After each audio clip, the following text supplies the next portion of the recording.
ഇങ്ങനെയാരും പറയുന്നത് കേട്ടിട്ടുണ്ടാവില്ല അല്ലേ? Good morning എന്ന് പറയുന്നത് കേട്ടിട്ടുണ്ടാവും, നമസ്കാരം എന്ന് പറയുന്നത് ശനിയാഴ്ച നമസ്കാരം.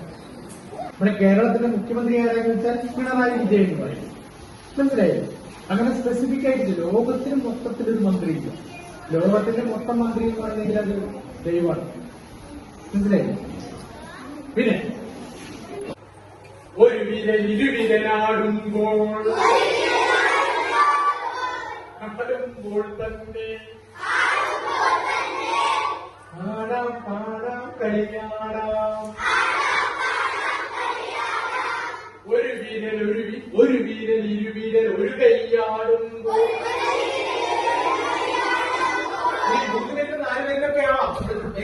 സത്തയുടെ നിറം പച്ചയാണ്, നല്ല പച്ചത്തൂവലാണ്, അതിന്റെ ഒക്കെ തത്തമ്മച്ചിരി അങ്ങനെ നല്ല സുന്ദരമായ പച്ച നിറമുള്ള കൊക്കാണ്.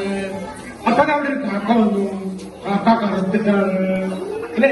കാക്കയുടെ ഈ പക്ഷിയെ കുറിച്ച് കഴുകാൻ പറയും, താരതമ്യം ചെയ്യാൻ പറയും, ഒരു വായന കുറിപ്പ് അല്ലെ, കുറിപ്പ് എഴുതാൻ പറയും ഒക്കെ ചെയ്യും. അതിനുശേഷം ഇനിയാണ് വായനയിലേക്ക് വരുന്നത്.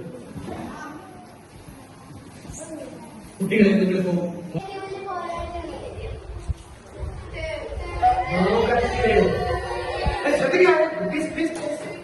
ലോകത്തിലെ ഏറ്റവും വലിയ പോരാളിയാണ് എന്റെ അമ്മ കേട്ടോ. കുറച്ചും കൂടി നിലവാരം. പിന്നെ എന്റെ ജീവനാണ് എന്റെ. പിന്നെ നമ്മോട് പോകണം പറയാം. എന്റെ അമ്മയുടെ കാൽ കീഴിലാണ് എന്റെ സ്വർഗം. Very good. പിന്നെ അവിടെയാണ് മാനവികത. എന്താ മാനവികത? ലോകത്തെ മുഴുവൻ മനുഷ്യന്മാരുടെയും വേദന നമ്മളേറ്റ്